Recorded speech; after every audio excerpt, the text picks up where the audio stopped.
আমেরিকার দিকে তাকায় দেখেন, যুক্তরাষ্ট্রের লস অ্যাঞ্জেলেসে তাকায় দেখেন, বলিউড পুরে সরকার হয়ে যাচ্ছে, দাবানল ছড়ায় পড়েছে। এই দাবানলের ওয়াজ করছিলাম নোয়াখালীতে 7 বছর আগে বটন মিয়ার মাহফিলে যখন আসছে। খেয়াল কার কার আছে আল্লাহ জানে।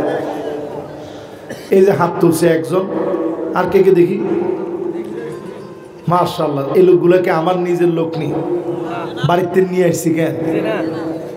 এবার একটু আপনি চিন্তা করেন, নবীজি হাদিস বলছেন 1450 বছর আগে, সেইখান থেকে হাদিসটা আমি বলছি হয়তো 7 বছর আগে, বাস্তব হয়েছে আজকের দিনে, ঠিক নেই? তার মানে আজকের পৃথিবী তাকায় দেখেন, আমার মুসলমানদেরকে জ্বালা দেওয়ার জন্য, আমার ঘরবাড়ি গুলা উজাড় করে দেওয়ার জন্য কোটি কোটি মার্কিন ডলার তারা ভেঙেছে। আমার ইরাককে তারা কাঁদিয়েছে, আমার আফগানকে তারা জ্বালিয়েছে, আমার ফিলিস্তিনের ভিতরে দিনকে দিন মুসলমানরা অসহায় হয়ে পড়তেছে। প্রচন্ড ঠান্ডার ভিতরে পানি পানি বলে বাচ্চারা চিৎকার করতেছে, মুসলমানদের ঘরের ভিতরে কোনো খাবার নাই। 2 কোটি মুসলমান আজকে সারা দুনিয়ার ভিতরে মার খাচ্ছে। এই রজবের 10 তারিখে, জানুয়ারি মাসের 11 তারিখে সারা দুনিয়ার ভিতরে 2 কোটি মুসলমান মার খাচ্ছে। 20 কোটি মুসলমানের মাথার উপরে ছাদ নাই, থাকার মতো কোনো জায়গা নাই। এরপরেও যদি আপনার হৃদয়ের ভিতরে মুসলমানের জন্য মায়া না লাগে, আপনি সব হতে পারেন, নবীর উম্মত হতে পারেন না।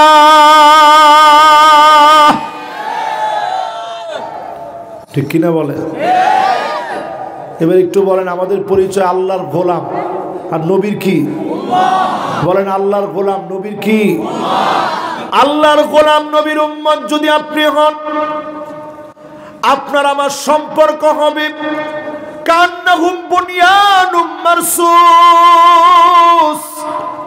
সীসা ডালা প্রাচীরের মতো ভেঙে কেউ নিতে পারবে না। আজকে তাকায় দেখেন, আমার ফিলিস্তিন যখন মাজলুম, সৌদি আরবের কোনো খেয়াল সেদিকে নাই। আযাব আসতেছে। এই মাহফিলে 2025 সনে আজকে বলে যাচ্ছি, এই যে ক্যামেরাগুলো আছে আর মানুষের চোখগুলো এর চেয়ে বড় ক্যামেরা, দিল আরো বড় ক্যামেরা, সব মুখস্থ করে রাখেন। দিন আসতেছে, নবীর উম্মত ফালিয়ারতাকিবু ইনদা যালিকা রিহান হামরা, বাতাসের সঙ্গে আগুন আসবে। নবীজি বললেন, তাকায় দেখে গাড়ি নিয়ে যাচ্ছে, বেঁচে ফিরতে পারে নাই। এক একটা বাড়ির দাম, এক একটা বাড়ির দাম বাংলা টাকায় 35 কোটি টাকা। এমন দামি দামি ঘরবাড়িগুলা লস অ্যাঞ্জেলেসে সব পুরে ছাই হয়ে গেছে, হলিউড পুরে ছাই হয়ে গেছে। আল্লাহ বুঝায় দিয়েছে, আমার মুসলমানদেরকে, আমার গোলামদেরকে তোরা কোটি কোটি টাকা খরচ করে মারলি, আমার বাতাসের ভিতরে আগুন দিয়ে তোদেরকে আমি শিক্ষা দিয়ে দিব। ঠিক কিনা বলে? এই পৃথিবীর ভিতরে একটার পর একটা আযাব আসতেছে, শুনবেন নি না? চলি যাবেন? চলি গেলেও আযাবে ধরব, হইলেও ধরব। যদি বাঁচেন তাহলে বাঁচবেন। এখন থেকে একটু নিজের চেঞ্জ করবেন। রাজি আছেন ইনশাআল্লাহ? এই যে 5 আগস্টের পরে একটা পরিবর্তন আমরা পেয়েছি, এখন যদি আমরা আওয়াজ তুলতে পারি, সব দেখা শেষ, সামনে হবে আল কোরআনের বাংলাদেশ।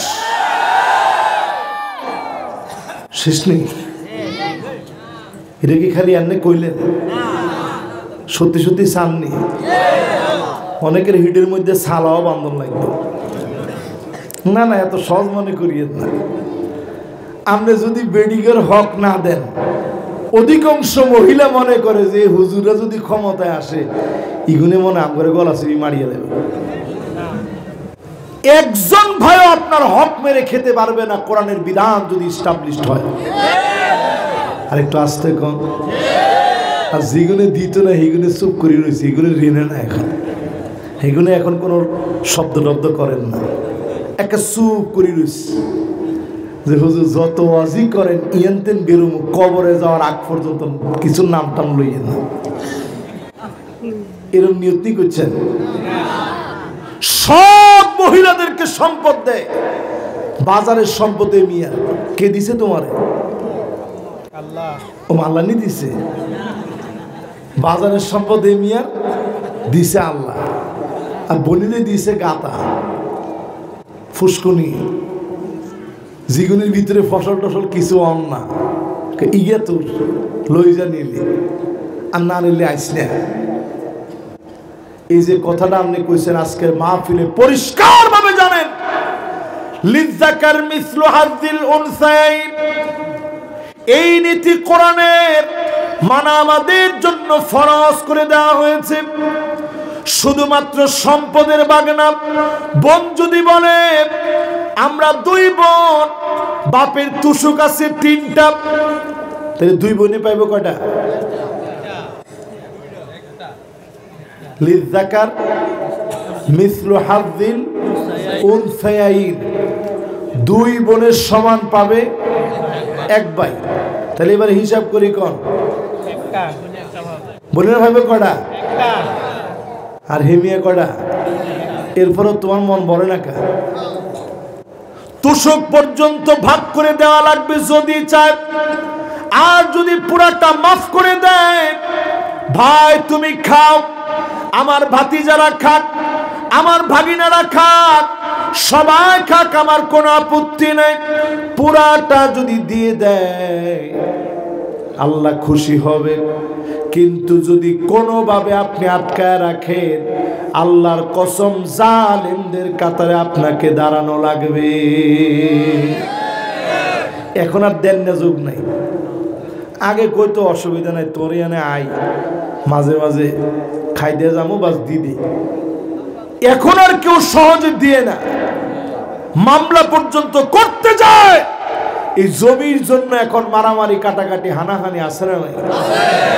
1450 বছর আগে আল্লাহর নবী বলে গেলেন, হাত্তা ইয়াকতুলা জারাহু, জমি জামার জন্য প্রতিবেশী প্রতিবেশীরে মারবে। এখন মারেনি, লাইলটা কাটি লই যায়, খেতে পাক্কা নামাজি ফাললে তাহাজ্জুদের সময় গিয়ে হাতে কুদাল দিয়ে কাটিয়ে লাইতেছে, ঠিক নি? কে কি করস? তাহাজ্জুদ পড়িয়েছি তো। আরে মুসলমান রে, কই যাবি কও? এরপরে আল্লাহর হাবিব বলেন, আখাহু, এমন কি আপন ভাই ভাইকে মেরে ফেলবে জায়গা জমির জন্য? মারেনি? না না, মিশা কথা কইয়েন না।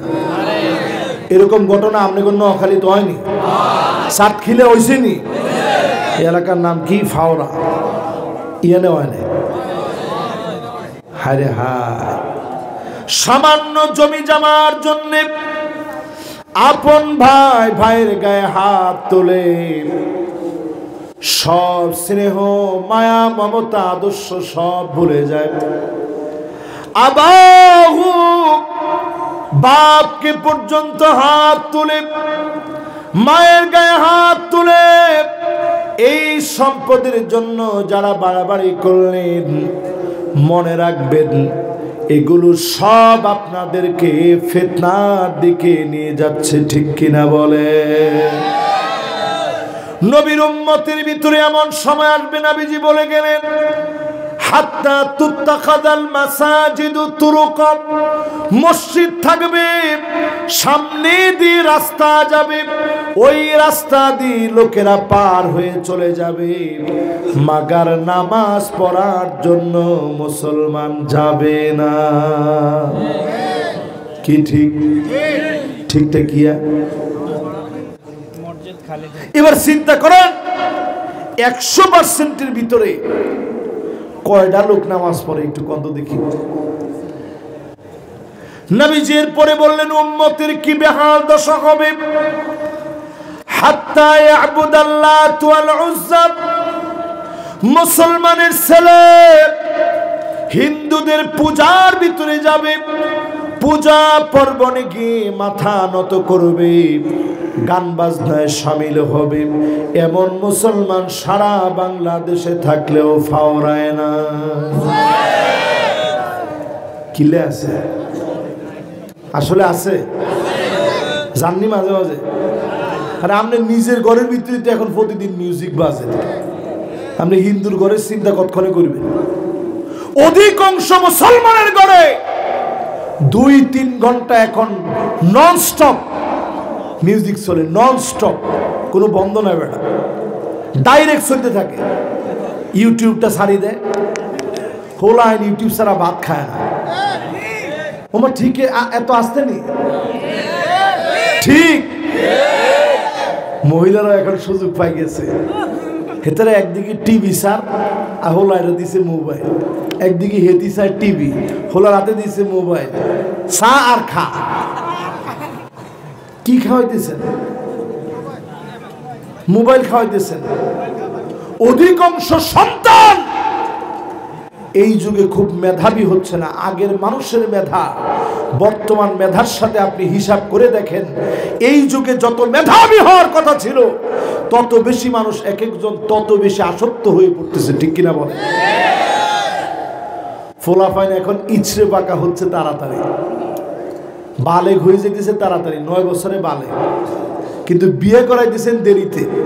এটা আরেকটা ফিতনার দিকে দুনিয়া হাঁটতেছে, ঠিক কিনা বলে? এবার নবীজির আরেকটা হাদিসের দিকে তাকান। আমি 2 নাম্বার হাদিস বলছি, এবার 3 নাম্বার হাদিসটা শুনেন। শুনবেন নি? বাব লক্ষণ বেশি সুবিধার না, বাব লক্ষণ কিরকম আল্লাহ ভালো জানে।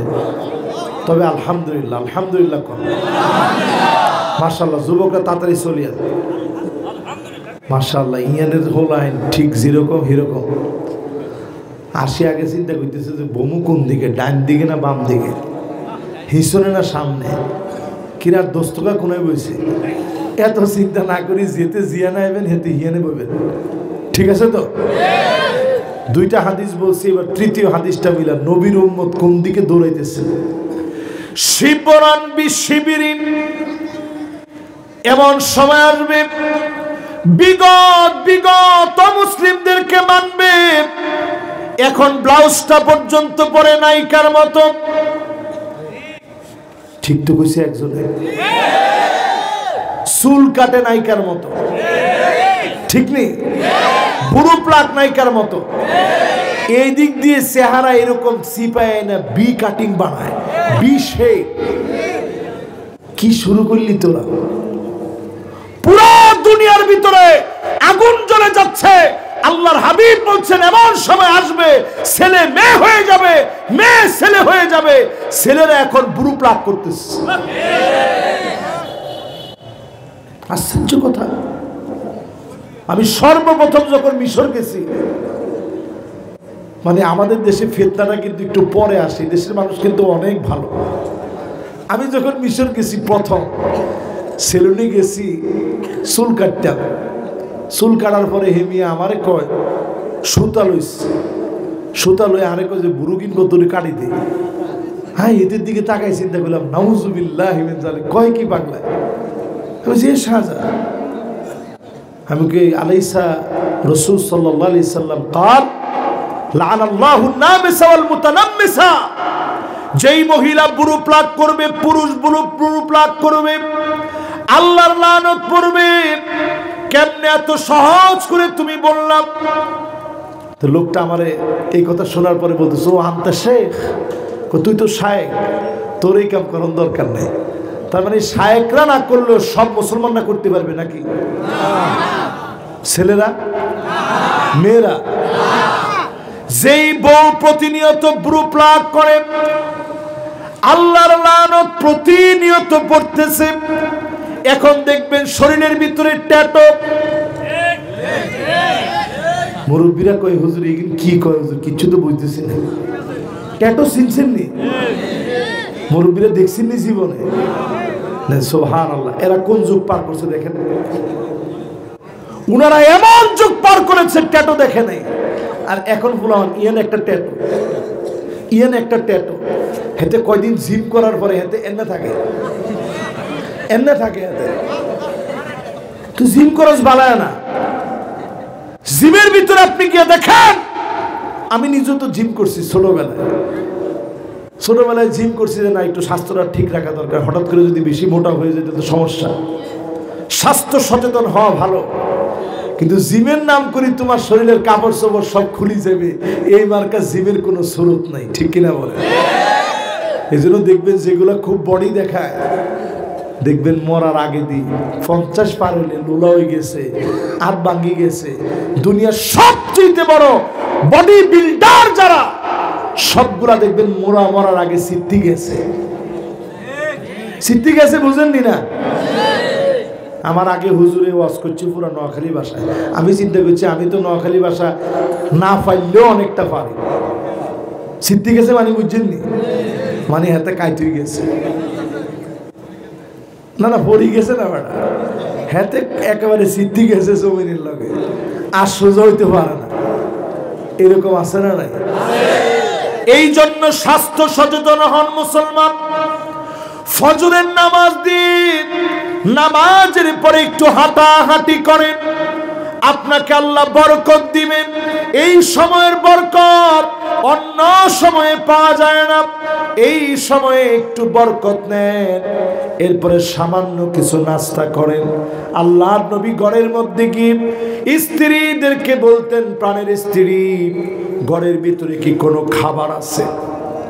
প্রায় দিন জবাব আসতো, ওগো নবী কোনো খাবার নাই। আল্লাহর নবী বলতেন, ইন্নী সুমতুল ইয়াউম, যাও রোজা রেখে ফেললাম আজকেও, কোনো অভিযোগ নাই। একটা বার চিন্তা করেন আমাদের স্ত্রী আর আম্মা জানরা কেমন ছিল। একটা বার বলেন, ও নবী বাজার থেকে কি আনছেন? কেমন করে বলেন ঘরের ভিতরে কি ছিল? এক ডোক পানি নবীজি খায় নাই, সাহরি করেন নাই, না খেয়ে রোজা রেখে ফেলতেন। যেই দিন আমরা পেয়েছি কঠিন কষ্টের এই দিন, অনেক কষ্টের মধ্য দিয়ে নবীজি এই দিন প্রতিষ্ঠা করে গেছে। নেতা আমার কেমনে বুঝবো আর মুনাফিকের কেমনে চিনবো? আব্দুল্লাহ বিন উবাই বিন সালুল তো নামাজ পড়ছে, উহুদের প্রান্ত থেকে বেগে চলে আসছে। আপনার নেতা যদি সত্যিকারের নেতা না হয়, কয়েকদিন পরে দেখবেন এই নেতা ঠিকই বেগে চলে গেছে, ঠিক কিনা বলে? গেছেনি কোনায়? আরে কথা কয় না, কই? খেলা আর হইল না। নেতা হবে আমার আপনার নেতা, বাকিরা সব খেতা। আরে কথা কয় না? এমন নেতাও আছে, নেতা ডান দিক দিয়ে গেলে লোকেরা বাম দিক দিয়ে হেঁটে হেঁটে চলে যায় আর বলতে থাকে, আল্লাহ এমন বন্ডের চোখে আমাকে আজকে ফেলো না, কোনো রকম বাঁচায় দাও। কিন্তু এগুলি দেখবেন একদিকে তাকায় আটে না, নজরের কোনো হেফাজত নাই তো। ডানের দিকে একবার রেনে, বামের দিকে একবার রেনি থাকে। কিরে সালাম কালাম দেস নাই? তোর বাপ দেখলে 10 বার সালাম দে, তুই সালাম দেস না বেড়া? ঠিক আছে সালাম দিই, শুনেন। একবার, দুইবার, তিনবার দেওয়ার পরে যা ঠিক আছে হয়েছে, এখন থেকে বালা করি চলিস, তোর অনেক ডিস্টার্ব আছে। হেঁটে যাওয়ার সময় কয়, আল্লাহ এত লোকের কপালের মধ্যে ঠাড়া পরে শুনলাম, ইগেরে কি আল্লাহ আপনি চান না? এরকম লোক আছে না নাই? এগুলো আবার নেতা দাবি করে, তুমি মুসলমানদের নেতা হতে পারো না। 2 নাম্বার আমার নেতা হবে ওই নেতা, হুব্বু তাআল্লুমিল কুরআনি ওয়া তিলাওয়াতিহি ওয়া সিমাইহি ওয়া তাদাব্বুরিহি। আমার নেতা কোরআন পড়বে, আমার নেতা কোরআন শিখবে, আমার নেতা কোরআন মানবে, কোরআন অনুযায়ী আমার নেতা রাষ্ট্র চালাবে। কি জি বুঝি গেছেন নি? রাষ্ট্র চলবো কোরআন দিয়ে, এটা সামনে আপনারা একটা স্লোগান দিতে পারবেন নি এই মর্মে? দেন তো দেখি। আল্লাহ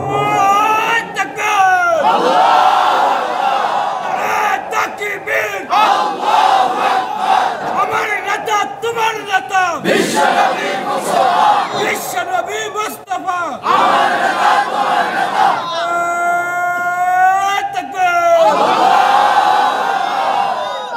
16 বছরে ফাড়া দিয়েও এগুনের গলা থেকে আওয়াজ নিতে হারে নাই।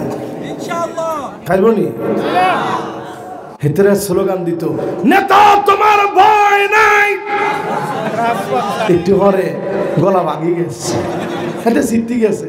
নেতা গে থাম, তুই তো স্লোগানের কোনো ডক নাই বেটা, তুই কি স্লোগান দিস? আর দেখছেন স্লোগান দিছে পুরা মাঠ প্রকম্পিত হয়ে গেছে। জালেমদেরকে শোনা দিতে চাই, মুসলমানদের এই তাকবীর তোমরা জুলুম করে কেড়ে নিতে পারো নাই, পারো নাই, পারো নাই। তোমরা ফাঁসি দিতে পেরেছো, জেলখানায় রাখতে পেরেছো, জুলুম করতে পেরেছো, মুসলমানের হিম্মত ও ঈমানি বলিষ্ঠ তাকবীর কেড়ে নিতে পারো নাই, পারো নাই, পারো নাই। তাকবীর,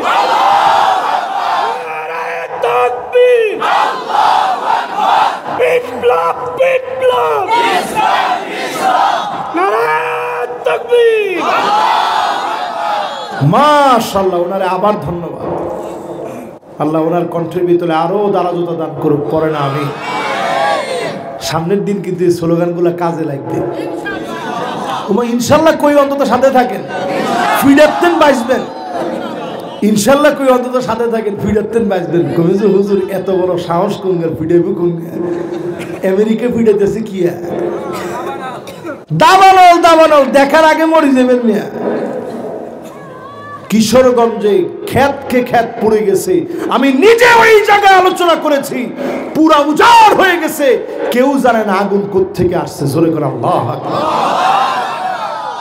ও মুসলমান, নিজেকে পরিশুদ্ধ করেন। হুজুর সময় কয়দিন বাকি আছে? আমি বলবো একদম বাকি নাই, এক মুহূর্ত বাকি নাই। আজকে নিজেরে ঠিক করেন, আগামী দিন যিনি আমাদেরকে বিজয় দিয়ে দিবেন তিনি কে? তাহলে আমার নেতারে মানুষ গোপনে গোপনে দোয়া করবে, পছন্দ করবে।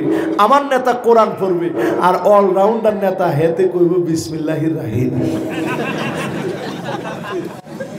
ঠিক নেই? আরে হে মিয়া, শুনলে আফসোস করবো, দেখ হুজুরে কি আগে। কিন্তু আসলে আপনি একটু চিন্তা করেন, এগুলি আমগর নেতা, এগুলি নামাজিগর নেতা। বিসমিল্লাহির রহিম পরে কি রে, রহমান কোথায় গেল?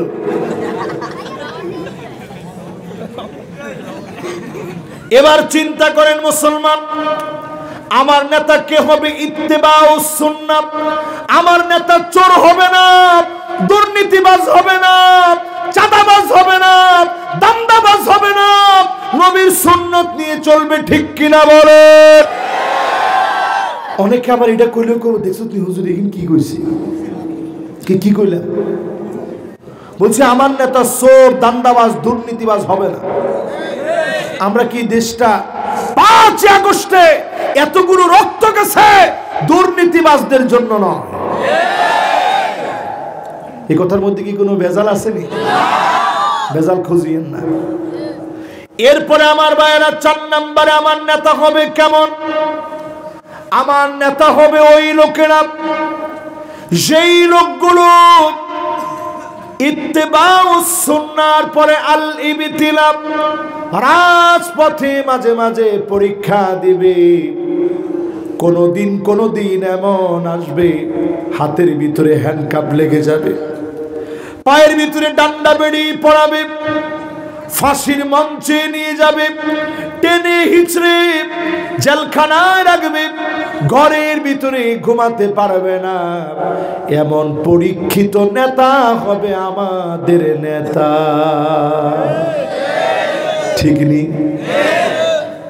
এখন চিন্তা করেন, অল্প কয়েকদিন হয়েছে, কয়েকজনের পা ধরে রেখেছে, ভাই মাফ করে দে, কিনলে ভাই ঘরের মধ্যে ঘুমাইতে পারি না।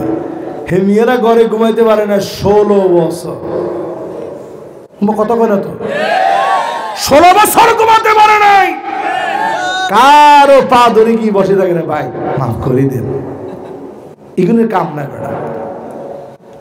আল্লাহর জমিনে যারা দিন কায়েম করতে চায়, পরীক্ষা আসবে।